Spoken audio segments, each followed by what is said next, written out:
Ternyata ulama rujukan Salafi juga mengajarkan atau menceritakan khurafat ya teman-teman. Yang dimana di video ini saya ingin memberikan tanggapan terhadap video dari Gus Adjir. Yang dimana Gus Adjir menceritakan tentang tokoh-tokoh seperti Syekh bin Baz dan Syekhul Islam Ibnu Taimiyah, bahwa mereka semua ternyata memberikan cerita-cerita yang tidak jauh berbeda dengan para habib, yaitu menceritakan khurafat teman-teman. Meskipun saya sudah menonton video secara full dan saya mendapatkan beberapa kesimpulan dari part per partnya, karena dari menit 1 sampai menit ke-4, dari menit 4 ke menit ke-9, terus sampai ke terakhir, itu ada berbagai macam sesi, yang dimana sesi-sesinya itu berbeda-beda. Meskipun pada closing statementnya dia menyayangkan juga kepada orang-orang yang melebih-lebihkan tentang cerita tokoh atau cerita karomah yang mungkin itu bisa ditambah-tambah dan lain sebagainya. Namun di sini yang menjadi garis besar yang ingin saya bahas adalah ketika dia membahas hal ini dikait-kaitkan dengan hal-hal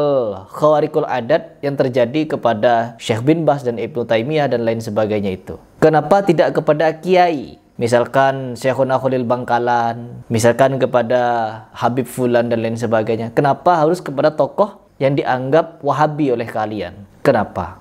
Dan di sini saya menangkap garis besarnya bahwa rata-rata orang yang mereaksi, yang tidak percaya kepada khurafat adalah orang Salafi, yang sehingga mereka menganggap orang-orang Salafi itu tidak percaya pada gaib. Tidak, teman-teman. Orang-orang Salafi percaya kepada hal gaib dan percaya pada karomah. Tetapi karomah yang dimaksud tidak seperti yang diceritakan oleh para habib-habib. Salah satunya yang dimana diantaranya menceritakan rantai emas turun dari langit, hujan susu turun dari langit, si fulan bisa ke surga, pulang lagi ke dunia, mengeluarkan api dari tangannya, lompat dari gunung tidak mati, dan lain sebagainya. Pokoknya beragam cerita khurafat yang diceritakan seolah-olah itu adalah kebenaran. Dan saya tidak tahu apakah di dalam kitab yang mereka terbitkan langsung dari Ba'alawi ini sedemikian rupa ceritanya, atau ini ditambah-tambah. Karena melihat dari Habib satu dengan Habib yang lain, satu suara teman-teman, dan ceritanya sama. Mengatakan Habib Fulan mi'raj 70 kali. Ini kan namanya kesontoloyuan. Dan yang menceritakan bukan cuma satu orang, bahkan hal ini dibela oleh Kiai Idrus Semli. Jadi kita perlu kunci di sini bahwa memang di antara mereka ceritanya serentak. Memadamkan api dengan jari kelingking sama. Antara Habib yang satu dengan Habib yang lain sama teman-teman. Berarti mereka membaca buku yang sama, buku cerita yang sama. Dan hal itu dibela oleh Gus Adjir dan dianalogikan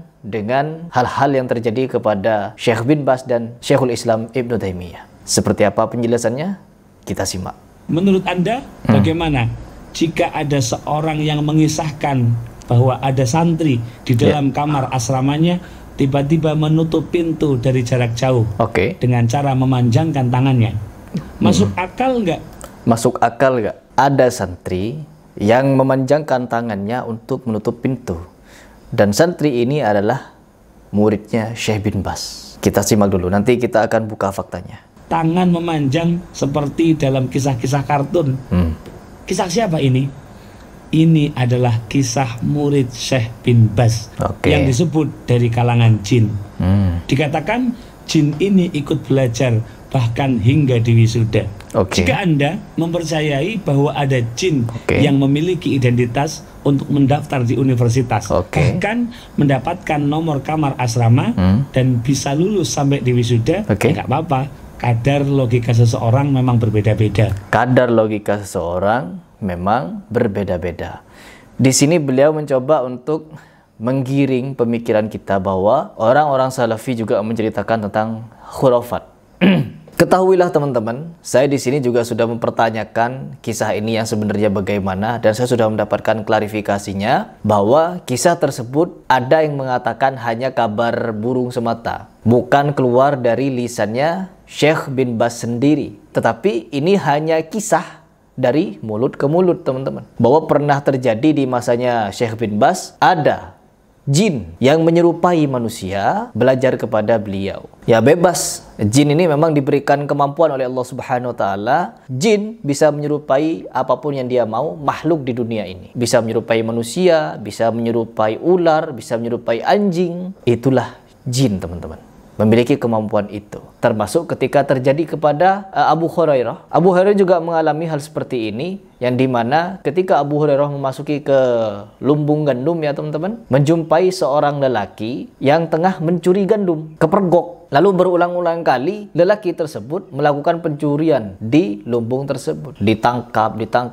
Akhirnya yang ketiga kalinya ketika ditangkap oleh Abu Hurairah, diancam dia untuk dibawa ke Rasulullah SAW untuk diberikan hukuman. Lantas apa yang dilakukan oleh lelaki tersebut? Dia memberikan amalan teman-teman, yaitu membaca ayat kursi sebelum tidur dengan fadilah-fadilah tertentu. Akhirnya Abu Hurairah pergi kepada Nabi Muhammad SAW dan menanyakan dan menceritakan pengalaman itu. Lalu barulah Rasulullah SAW menyampaikan kepada Abu Hurairah bahwa orang tersebut bukan dari kalangan manusia, melainkan dari kalangan bangsa jin yang menyerupai manusia. Perhatikan baik-baik teman-teman. Bahkan bukan cuma satu kisah ini. Khalid bin Walid juga pernah memenggal kepala seorang wanita yang bertelanjang bulat ketika diperintahkan oleh Nabi Muhammad SAW untuk menghancurkan Uzzah. Lalu diceritakanlah pengalaman itu oleh Khalid bin Walid kepada Nabi Muhammad SAW. Disampaikan juga oleh Nabi Muhammad SAW bahwa wanita tersebut adalah jin yang menyerupai wanita.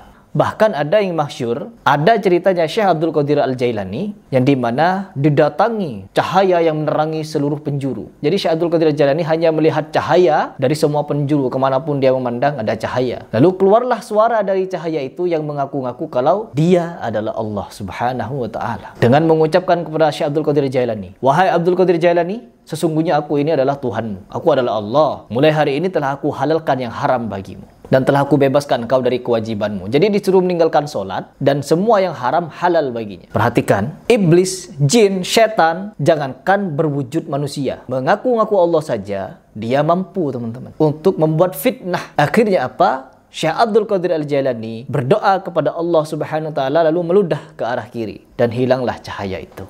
Mengaku itu jin, "Baru kali ini aku menggoda seorang mukmin sepertimu, hanya engkau yang lulus." Fitnah. Semoga kalian mengerti di sini ya. Jadi kalau mau berbicara tentang kisahnya Syekh bin Baz, yang dimana muridnya yang katanya sakti teman-teman, bisa menutup pintu dengan jarak jauh begitu, dan itu pun ceritanya simpang siur, bukan cerita yang sahih. Dan misalkan kita menganggap cerita itu benar gitu ya, benar adanya, dan Syekh bin Baz tidak pernah berkuar-kuar kalau dirinya punya karomah, bisa begini, bisa begitu. Yang bisa apa? Jin. Di dalam cerita itu jin yang bisa memanjangkan tangannya. Jadi bukan Syekh bin Baznya yang kuar-kuar ya. Begitu teman-teman. Sampai akhirnya singkat cerita, Syekh bin Baz setelah mengetahui bahwa si jin itu melakukan hal tersebut, memanjangkan tangan dan lain sebagainya, akhirnya dia diusir teman-teman. Jadi tidak sampai wisuda. Kalau Gus Ajir kan menyebutkan bahwa jin tersebut sampai wisuda begitu ya. Jadi bertahun-tahun menyerupai manusia. Tidak. Apalagi ini hanya kisah dari mulut ke mulut, bukan kisah yang sahih. Kita boleh mempercayainya dan boleh juga tidak. Jadi jangan sampai ini digiring untuk kita tidak mempercayai karomah, tidak mempercayai hal gaib. Itu kita percaya. Cuman yang kita bantah di sini adalah khurafat para habib. Habib Muhammad Maulana Dawila mengatakan, "Wahai anak-anakku, aku kepingin tahu sudah nyampe mana kamu itu. Coba ayo, coba terbang satu-satu. Dari Abdurrahman, terbang ditembus. Sampai atap rumahnya ditembus jebol. Dus. Lanjut dulu kita. Lalu bagaimana jika dikisahkan adanya satu kitab yang jika jin melihatnya, maka jin itu akan ketakutan? Oke, ini kan kitab ya. Ini berbicara masalah kitab, jin melihatnya ketakutan. Jangankan itu teman-teman, kepada kitab yang dikarang oleh manusia, apalagi manusianya soleh teman-teman. Kalian pasti tahu, semua kalian pasti tahu tentang kisahnya Umar bin Khattab ketika dia jalan di suatu gang, apabila ada setan di situ, melipir setannya teman-teman kepada sosok Umar, setannya yang takut. Jadi bisa saja melalui buku, melalui tulisan, yang dimana buku itu ditulis dengan keikhlasan dan pengamalan tauhid yang kuat, membuat jin takut dengan itu. Ya bisa saja, karena kitab-kitab itu ditulis oleh orang-orang yang bertauhid, orang-orang yang menuliskan ayat-ayat Allah di dalam buku itu. Ya jelas, karena memang ketika iblis ini disesatkan oleh Allah Subhanahu wa Ta'ala, dia berjanji kepada Allah Subhanahu wa Ta'ala untuk menyesatkan anak cucu Adam. Menyesatkan dari apa? Tentunya dari tauhid. Dan kalau buku-buku itu berisi tentang tauhid, penguatan tauhid, ya jelas jinnya takut teman-teman. Takut kepada kitab itu. Kalau kitab itu sampai dipelajari sama muslimin, semakin kuat akidah mereka, tauhid mereka, semakin susah untuk disesatkan oleh setan tersebut, oleh jin, oleh iblis itu. Jelas mereka takut. Jadi takutnya kepada isi kitab itu, tentang ilmunya, tentang tauhidnya. Lanjut dulu. Dan orang yang kesurupan akan berteriak karena ada kitab itu di ruangannya. Tenang, ini bukan tentang habaib, tetapi ini adalah kisah yang disampaikan oleh murid Syekh bin Baz yang menceritakan jin yang ketakutan dengan kitabnya. Lalu pernah nggak Anda mendengar seorang habib yang dipenjara, namun tubuhnya terlihat ada di mana-mana, bahkan di luar penjara. Lalu ditemukan di saat yang bersamaan ia sedang mengajar di majelisnya, bahkan berpindah dari satu desa ke desa yang lain dan disaksikan oleh orang banyak. Bukan, ini bukan tentang Habib, tapi ini adalah kisah Syekh Ibn Taimiyah. Jika Anda percaya dengan pernyataan itu mungkin jin, maka itu hak Anda untuk mempercayai bahwa ada jin yang mengajar pada bukan kalangannya. Lalu dapat mengajar secerdas Syekh Ibn Taimiyah. Setelah Syekh Ibn Taimiyah wafat, jin tersebut tidak lanjut mengajar lagi. Itu hak Anda. Kadar logika kan berbeda-beda. Mau bagaimana kisah ini? Karena kisahnya nggak logis. Mau kita caci maki atau kita tertawakan? Tenang, jangan terburu-buru. Sabar dulu.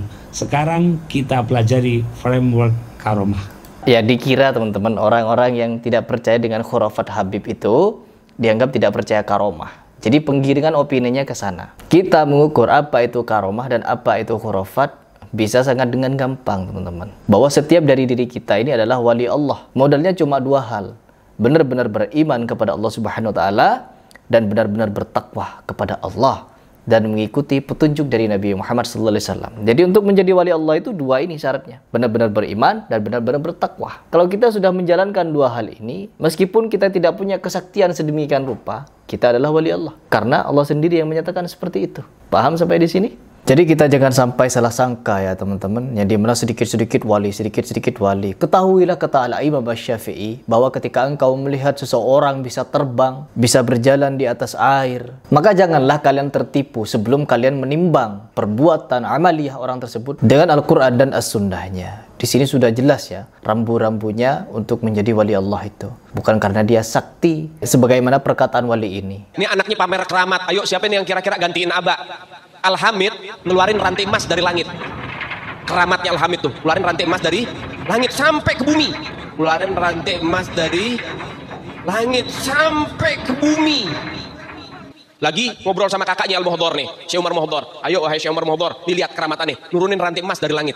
Sampai ke depan dia. Ini Habib Syekh Umar Muhdhar ketawa doang.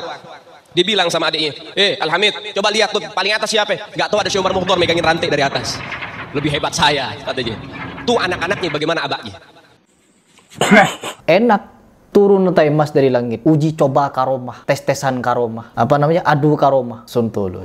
Sekarang mari kita coba simak seperti apa kebenaran dari kisah Syekhul Islam Ibn Taimiyah yang diceritakan oleh Gus Ajir tadi. Apakah itu adalah suatu khurafat? Kita akan membuli, mentertawakan atau mencacinya? Tidak, teman-teman. Karena Syekhul Islam Ibn Taimiyah bukan Habib Sufi yang sedikit-sedikit karomah-karomah, keramat-keramat, tidak. Di dalam cerita yang sebenarnya, Syekhul Islam Ibn Taimiyah ketika diisukan sedang mengajar di suatu majelis, berada di suatu tempat dan suatu desa dan lain sebagainya, sampai-sampai ada orang yang mempertanyakan apakah benar Ibn Taimiyah itu sudah bebas dari penjara. Lalu orang-orang tersebut mendatangi penjaranya Ibn Taimiyah dan ternyata Syekhul Islam Ibn Taimiyah masih ada di penjara itu, teman-teman. Lalu ditanyakan sama orang-orang tersebut, bukankah engkau telah bebas dari penjara? Karena saya mendengar isu bahwa engkau mengajar di tempat ini, mengajar di majelis itu dan lain sebagainya. Kita simak pengakuan dari Ibn Taimiyah, teman-teman. Ketika ditanyakan seperti itu, padahal beliau bisa membuat cerita khurafat. Iya benar itu saya bisa membelah diri jadi dua, membelah diri jadi tiga. Saya punya karomah begini begitu. Sayangnya Ibn Taimiyah bukan orang tipe seperti itu. Apa kata beliau? Sesungguhnya itu adalah jin. Jin, karena jin bisa berdusta, jin bisa memfitnah, jin bisa mencelakai, jin bisa menyerupai siapapun. Terus ditanya sama si fulan itu kepada Syekhul Islam, bukankah itu adalah perkara yang mulia, mengisi kajian, mengajarkan ilmu kepada jemaah, kepada umat di suatu desa? Kenapa engkau tidak mengatakan itu adalah malaikat? Apa jawaban dari Syekhul Islam? Lagi-lagi saya merinding, teman-teman, dengan jawaban Syekhul Islam ini.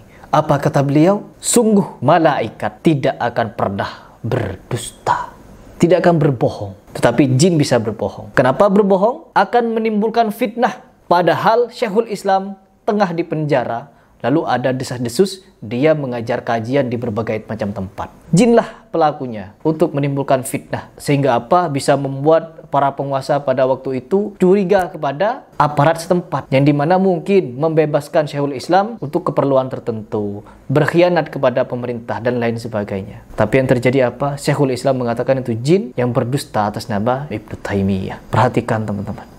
Perbedaan orang yang benar-benar berilmu, yang benar-benar luas keilmuannya, dengan orang-orang yang sedikit-sedikit, hai anak-anakku, terbang satu-satu. Hai anak-anakku, sampai mana ilmumu? Turun lantai emas, turun air susu dari langit, dan berbagai macam cerita khurafat lainnya. Sebenarnya Syekhul Islam sangat bisa membuat cerita khurafat pada waktu itu. Tapi tidak. Bagi orang yang benar-benar kuat tauhidnya, akidahnya, tidak semudah itu tergiur dengan hal-hal seperti itu. Jadi Gus Ajir, ini teguran kepada antum yang sebenarnya antum itu berniat untuk menggunakan cerita Syekhul Islam Ibnu Taimiyah untuk menyerang kami yang tidak percaya pada khurafat, bahwa sejatinya ini adalah ibarat senjata makan tuan kepada antum sendiri.